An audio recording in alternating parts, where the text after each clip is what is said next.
Dear students, एक बार पुनः आपका जीपीएस ऑनलाइन क्लासेज में मैं राजेश सैन पीजीटी इंग्लिश स्वागत करता हूँ। प्रिय विद्यार्थियों, आपको इससे पहले बताया जा चुका है होमवर्क जो दिया जाता है उस होमवर्क में भी आपको ये बातें मैसेज के थ्रू बताई गई। देखिए विद्यार्थियों, जब तक आप दिए गए होमवर्क को अपनी फेयर या रफ नोटबुक जिसमें भी आपको संबंधित टीचर कहता है और आप उस होमवर्क को ऐप के माध्यम से टीचर को सबमिट नहीं करवाते हैं, तब तक आपका यहाँ पर पेंडिंग दिखाएगा और पेंडिंग की स्थिति में यही माना जाता है कि आप या तो क्लासें ले नहीं रहे हो या फिर आप होमवर्क नहीं कर रहे हो। विद्यार्थियों, वीडियो शुरू करने से पहले मैं इस बात पर विशेष रूप से आपको जोर देकर के कहना चाह रहा हूँ कि आपको जैसा आपका संबंधित अध्यापक, जिस विषय अध्यापक के द्वारा आपको जैसा निर्देश दिया जाता है आप उसका जरूर पालन करें और जैसे जैसे आपको होमवर्क दिया जाता है उसको उसी दिन सबमिट भी निश्चित रूप से करवाएं। देखिए विद्यार्थियों, मैं मेरे अंग्रेजी विषय के लिए आपको बता दूं कि आपको अंग्रेजी का होमवर्क 1 से 6 दिन मिलता है। यह होमवर्क हमने लगभग 1 मई से स्टार्ट किया था और 15 मई तक जो भी होमवर्क अभी तक आपका हो चुका है आपको उसको डेट वाइज डालना है। वीडियो क्लासेस जो आपको उपलब्ध होती है इंग्लिश की वो केवल 3 दिन होती हैं, गुरुवार, फ्राइडे शुक्रवार और सैटरडे शनिवार। वीडियो क्लासेज में आपको दिए गए वीडियो क्लास को ध्यान से देख करके उसके बाद उन्हें होमवर्क की कॉपी में करना होता है और वही उस दिन आपका होमवर्क होता है। इसके अलावा बचे हुए 3 दिन मंडे, ट्यूसडे और वेडनेसडे, इन 3 दिन आपको जो भी होमवर्क आपके संबंधित अध्यापक के द्वारा दिया जाता है आप उसको करेंगे। तो मेरे विषय में आपको 3 दिन होमवर्क ये मिलेगा। 3 दिन जो वीडियो क्लास है उससे संबंधित होमवर्क आपको अपने फेयर नोटबुक में करना है। निश्चित रूप से ध्यान रखेंगे। आज हम पढ़ेंगे प्रेजेंट कंटिन्यूअस टेंस। इसी को हम दूसरे नाम से और जानते हैं प्रेजेंट प्रोग्रेसिव टेंस। कंटिन्यूअस का मतलब हिंदी में होता है लगातार और प्रोग्रेसिव का मतलब हिंदी में होता है सतत। तो जैसा कि आप जानते हो इस टेंस में कार्य लगातार चलता रहता है, जारी रहता है, इसलिए इसको हम इन 2 नामों से जानते हैं, जारी और सतत। देखिए विद्यार्थियों, जब आप बात करते हो इसे करेक्ट फॉर्म ऑफ वर्ब के रूप में पढ़ने के लिए तो आपको सबसे पहले आवश्यकता पड़ती है एडवर्ब्स की। इस एडवर्ब्स के लिए आपको मैंने शुरू में कुछ एडवर्ब्स एक चार्ट के रूप में बताई थी। उनमें से एक एडवर्ब आपने नाउ पढ़ी थी और उसी के साथ एक एडवर्ब आपने नाउ ए डेज पढ़ी थी। आगे बढ़ते हैं तो टुडे और टू नाइट भी प्रेजेंट कंटिन्यूअस की एडवर्ब के रूप में ही काम करती है। इसे आगे आप देखते हो कि सर एक स्टिल वर्ड है, वो भी प्रेजेंट कंटिन्यूअस टेंस की एडवर्ब होती है। एट दिस टाइम और एट दिस मोमेंट, ये 2 एडवर्ब भी हमें अक्सर प्रेजेंट कंटिन्यूअस टेंस के साथ पढ़ने के लिए मिलती हैं। एट दिस टाइम और एट दिस मोमेंट। इसके अतिरिक्त आप एक एडवर्ब देखते हो इन दीज डेज। इस तरह से लिखी हुई एडवर्ब आपको प्रेजेंट कंटिन्यूअस टेंस के साथ देखने के लिए मिल जाती है। एडवर्ब हमें इंग्लिश सेंटेंस में करेक्ट फॉर्म ऑफ वर्ब में सहायता करते हैं।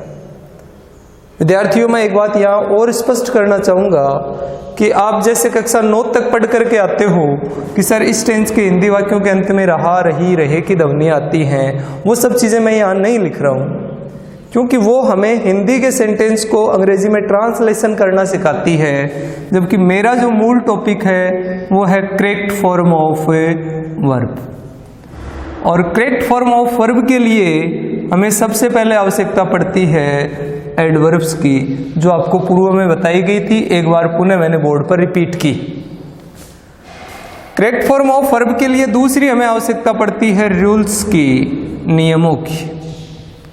और अब आप जब प्रेजेंट कंटिन्यूअस को पढ़ रहे हो तो आपको एक मोटा मोटा नियम याद होगा कि सर इस टेंस में हम 3 हेल्पिंग वर्ब को सामान्यतः पढ़ करके आते हैं, इज, एम, आर। इसका प्रयोग सिंगुलर सब्जेक्ट्स के साथ किया जाता है। अंग्रेजी में एकमात्र टेंस है जिसमें अलग से एम वर्ब को निर्धारित किया गया है और ये एम केवल आई के साथ यूज होता है। इसके अतिरिक्त हमारे जो भी प्लूरल सब्जेक्ट बचते हैं उन सभी प्लूरल सब्जेक्ट के साथ हम किसका यूज करके आते हैं, आर का यूज करके आते हैं। इज, एम, आर के साथ हमें विशेष रूप से वर्ब की फर्स्ट फॉर्म के साथ आईएनजी का प्रयोग करना होता है। ये वर्ब की फर्स्ट फॉर्म के साथ आईएनजी का प्रयोग है, ये हमारे लिए काफ़ी इम्पोर्टेंट, क्योंकि इसी के आधार पर हमारे आगे का प्रेजेंट कंटिन्यूअस टेंस सही होता है या गलत होता है, इसकी संभावनाएं बढ़ती हैं। तो ध्यान देंगे कि किस तरह से हम वर्ब की फर्स्ट फॉर्म के साथ आईएनजी का प्रयोग किया करते हैं। वर्ब की फर्स्ट फॉर्म में आईएनजी जोड़ने के जो नियम हैं उनमें मोटे मोटे 2-3 नियम आपको निश्चित रूप से याद होने ही होने चाहिए। और नियमों के साथ साथ मैं तो कहूँगा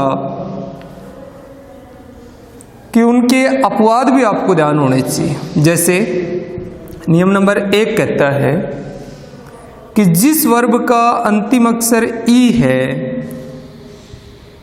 और उस वर्ब के साथ अगर हमें आईएनजी जोड़ना पड़े तो ये ई हट जाता है। मैंने बिल्कुल शॉर्ट में लिखा है, बात ये हमें सही सलामत लिखें तो इस तरह से पढ़ेंगे कि जिस भी वर्ब का अंतिम अक्षर ई है, आईएनजी जोड़ते समय उस ई को हमें हटाना है। देखिए जैसे सर आप एक नॉर्मल सी वर्ब पढ़ते हो लव या फिर एक नॉर्मल सी वर्ब पढ़ते हो लिव, दोनों ही वर्ब के अंत में ई है और इन क्रियाओं के साथ आईएनजी का प्रयोग करते समय इनका जो रूप निकल के आता है वो इस तरह से निकल के आता है, लविंग और लिविंग। तो नियमानुसार जिस क्रिया का अंतिम अक्षर ई होगा, आईएनजी जोड़ते समय हमें ई को हटाना है। जितना ये नियम इम्पोर्टेंट है मैं कहूँगा उससे ज़्यादा इसका अपवाद इम्पोर्टेंट। एक तरफ हम नियम पढ़ लेते हैं कि सर ई अंत में होने पर आईएनजी जोड़ते समय ई को हटाना है, परंतु अपवाद में हमें वो क्रियाएं पढ़नी होती हैं जिनमें अंत में ई होता है और फिर हम उसका ई नहीं हटाते। अब ध्यान दें विशेष रूप से इन 3 क्रियाओं का। बी एक क्रिया है जिसका अर्थ हिंदी में होना होता है। एक आपने अगर कभी पढ़ी हो तो एक क्रिया होती है SINGE जिसका उच्चारण हिंदी में होता है सिंज, और इस सिंज का अर्थ हिंदी में मैं बताऊं तो होता है झुलसना। कई बार कोई व्यक्ति आग की चपेट में आ जाता है और आग की चपेट में आने के बाद जब वो व्यक्ति झुलस जाता है, जल जाता है, तो उसको हम हिंदी में कहते हैं सिंज, झुलसना। तीसरी एक बहुत ही इंपॉर्टेंट वर्ब में से आती है डाई।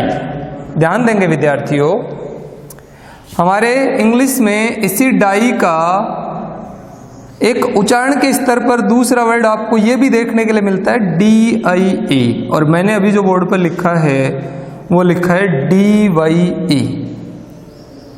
आपने निश्चित रूप से इन दोनों वर्डों को देखा होगा, पढ़ा होगा, और आप पाओगे कि इनका उच्चारण सेम है जबकि इन दोनों के हिंदी अनुवाद बिल्कुल अलग अलग हैं। पहली जो डाई वर्ब है उसका अर्थ हिंदी में मरना होता है, जबकि दूसरी जो डाई वर्ब है उसका अर्थ हिंदी में रंगना होता है। आपने सुना होगा कई बार कई लोग कहते हैं आज मैं डाई करके आया हूँ। तो ये जो डाई करना यानी बालों के रंग लगाना, ये नीचे वाली वर्ब होती है डाई। और इस डाई क्रिया में जब भी आप आईएनजी जोड़ते हो तो इसका ई नहीं हटेगा। अपवाद में आप विशेष 3 क्रियाओं का ध्यान देंगे, बी का, सिंज का और डाई का। इसे आगे अगर आप ध्यान में रख पाते हैं तो एक वर्ब आपको याद होनी चाहिए एज। AGE, एज ऐसी क्रिया है जिसका ING जोड़ते समय ई नहीं हटता। शेष कुछ क्रियाएं ऐसी हैं जिनके अंत में डबल ई आता है, जैसे आपने देखा होगा SEEC, FLEE, फ्ली।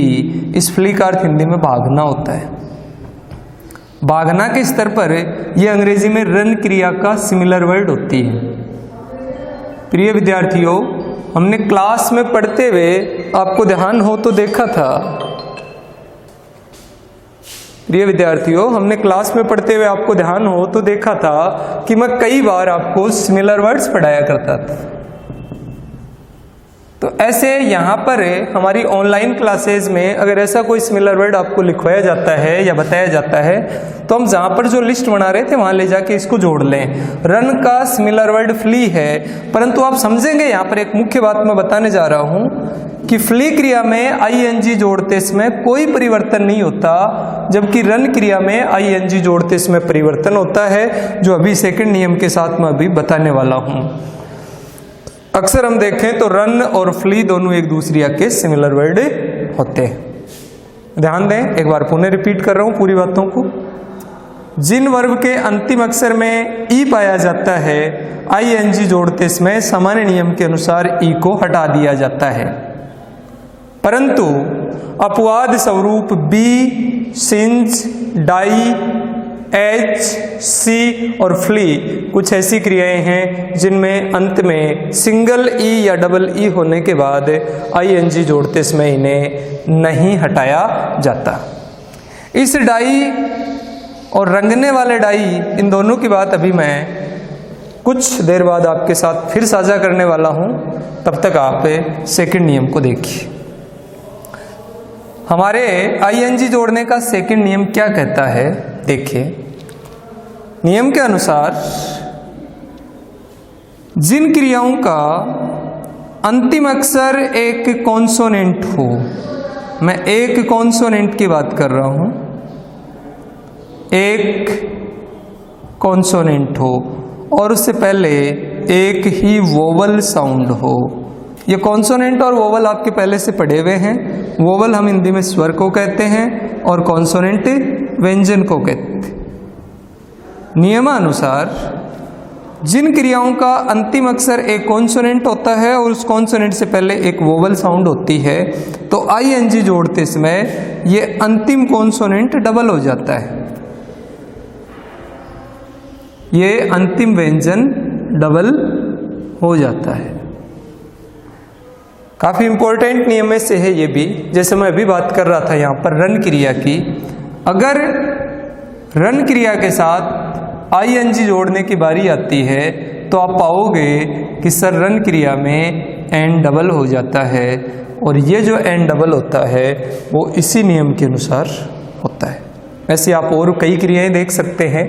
स्टॉप क्रिया है, इसके साथ ING जोड़ोगे, इसमें भी इसी प्रकार से P को डबल कर दिया जाता है। जैसा मैं नियम में बता रहा हूं वैसा ही इसके अपवाद में आपको बातें ध्यान रखनी होंगी। पहले और दूसरे दोनों जो नियम हैं उन नियमों से ज़्यादा इम्पोर्टेंट मैं तो कहूँगा इनके अपवाद हैं, क्योंकि अक्सर हमारे एग्जाम्पल आते यहीं से हैं, अपवादों से ही पूछे जाते हैं। कैसे, देखिए। मैं अभी नियम पढ़ा रहा हूँ कि जिन क्रियाओं का अंतिम अक्षर एक कॉन्सोनेंट है और उस कॉन्सोनेंट से पहले एक वोवल है, तो कॉन्सोनेंट को हमें क्या करना है, डबल करना है। परंतु मैं इसी के अपवाद में पढ़ाऊंगा कि जिन क्रियाओं के अंतिम अक्षर W, X, Y होते हैं, W, X, Y होते हैं, और इनसे पहले अगर कोई भी एक वोवल साउंड होती है तो ऐसी स्थिति में अंतिम अक्षर कभी भी डबल नहीं होगा। जैसे सर आपने देखा होगा GROW, ग्रो क्रिया में जब ING लगाने की बारी आती है तो कोई परिवर्तन नहीं होता, और हमारी स्थिति जो निकल के आती है वो ये निकल के आती है ग्रोविंग। इसी प्रकार की आपने एक अंग्रेजी में क्रिया पढ़ी होगी FIX, फिक्स। फिक्स के साथ ING लगाओगे, अंग्रेजी का वर्ड बनेगा फिक्सिंग, डायरेक्ट बनेगा। और प्ले क्रिया के साथ तो आप हमेशा ही आईएनजी देखते हो और कभी भी प्ले के साथ वाई को डबल नहीं पाते हो। तो देखेंगे कि नियम जितना इम्पोर्टेंट है उतना इम्पोर्टेंट इसका अपवाद है कि इन क्रियाओं के अंतिम अक्षर W, X और Y हैं और उनसे पहले अगर एक वोवल साउंड भी है तो अंतिम अक्षर कभी भी डबल नहीं होने वाला है। एक बार मैं इस बात को यहीं रोक रहा हूँ, कुछ बातें हमारी जब रेगुलर क्लासें होंगी तो यहीं सेकंड वाले नियम के साथ और करेंगे, पर वो अभी यहाँ से आप अच्छे से नहीं समझ पाओगे, इसलिए मैं इस बात को यहीं एक बार रोक रहा हूँ। अभी आप दो नियम अच्छे से याद रखें। नियम नंबर 1 में मैंने बताया है कि जिन क्रियाओं के अंतिम अक्षर में ई का प्रयोग होता है आईएनजी जोड़ते इसमें ई को हटा दिया जाता है। सेकंड नियम में मैंने आपको बताया है कि जिन क्रियाओं के अंतिम अक्षर में किसी एक कॉन्सोनेंट से पहले एक ही वोवल साउंड होती है, वोवल अक्षर होता है, तो फिर ऐसी स्थिति में उस अंतिम कॉन्सोनेंट को डबल करना पड़ता है। देखिए विद्यार्थियों, मैं दो बातें यहाँ और थोड़ी सी स्पष्ट कर दूं। अभी मेरे मुंह से एक वर्ड निकला है वोवल साउंड और एक वोवल लेटर। कुछ विद्यार्थियों को तो ये बातें ध्यान रहती है पर कुछ को ध्यान नहीं रहती। हमारे अंग्रेजी विषय में जब आप साउंड की और लेटर की बात करना शुरू करते हैं तो आप पाएंगे कि हमारे इंग्लिश में साउंड ज़्यादा है, लेटर कम है। जैसे सर देखेंगे किस प्रकार से,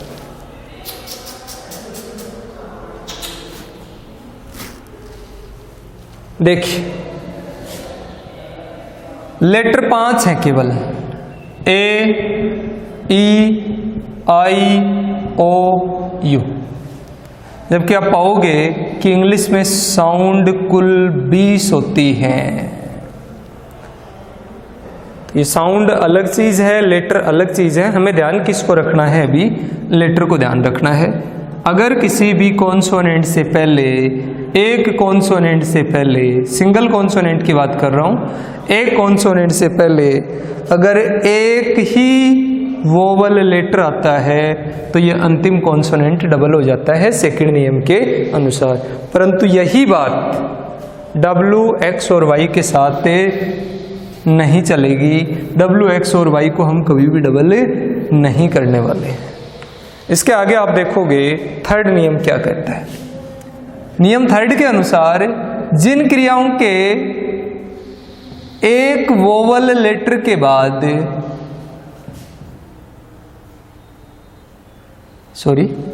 जिन क्रियाओं के दो वोवल लेटर के बाद, यानी दो वोवल्स के बाद एक कॉन्सोनेंट आता है तो आईएनजी जोड़ते इसमें हमें किसी प्रकार का कोई परिवर्तन नहीं करना होता। ध्यान नहीं देते हो तो यहाँ पर अक्सर आपका एग्जाम्पल गलत हो जाता है। जैसे आप क्रिया पढ़ के आते हो रीड, और रीड क्रिया में हम देखते हैं कि ई और ए दोनों वोवल लेटर हैं और उनके बाद डी एक कॉन्सोनेंट है, परंतु आईएनजी जोड़ते इसमें जो रीडिंग की स्थिति होती है उसमें आपको कोई परिवर्तन नहीं करना होता। इसी प्रकार की आप एक क्रिया पढ़ के आते हैं RAIN, रेन, जिसका अर्थ हिंदी में बारिश होना होता है, और रेन क्रिया के साथ भी जब आप आईएनजी जोड़ते हो तो इसके अंतिम अक्षर में कोई परिवर्तन नहीं किया जाता।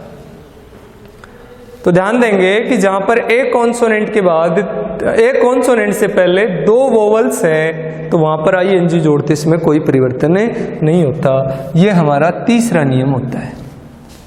नेक्स्ट अपन चलते हैं आगे, जिसकी बात मैं अभी आपसे थोड़ी देर पहले कर रहा था। ध्यान देंगे जिन क्रियाओं के अंतिम अक्षर में आई और ई एक साथ प्रयोग होते हैं, आई ई का प्रयोग एक साथ होता है, उन क्रियाओं में आईएनजी जोड़ते समय इस आई ई को हटाकर वाई में परिवर्तित किया जाता है। काफी इंपॉर्टेंट नियम है। इस नियम के अभाव में एक बहुत इंपॉर्टेंट जानकारी हमारी कई बार गलत हो जाती है। देखें कैसे। अभी मैं बात कर रहा था डाई क्रिया की इस डाई क्रिया के साथ अगर आपको ING जोड़ना होता है तो इसकी स्थिति ये निकल के आती है कि इसका अंतिम अक्षर IE है, और ING जोड़ने के बाद इसकी स्थिति ये बनती है डाइंग, मरना। तो अब मेरी बात को आप और ज़्यादा अच्छे से समझ पाओगे। यही सेम बात टाई के साथ लागू होती है, TIE, टाई, और टाई के साथ जब आप ING का प्रयोग करते हो तो स्थिति ये बन के आती है टाइम। और एक क्रिया आप लोगों ने और पढ़ी होगी, LIE, लाई, जिसका अर्थ हिंदी में झूठ बोलना होता है, और इस लाई क्रिया के साथ जब आप ING जोड़ते हो तो इसकी स्थिति ये निकल के आती है लाइंग। ये डाई, टाई और लाई ING जोड़ते समय अपने अंतिम IE को Y में चेंज करते हैं और फिर ING इनके साथ जुड़ जाता है।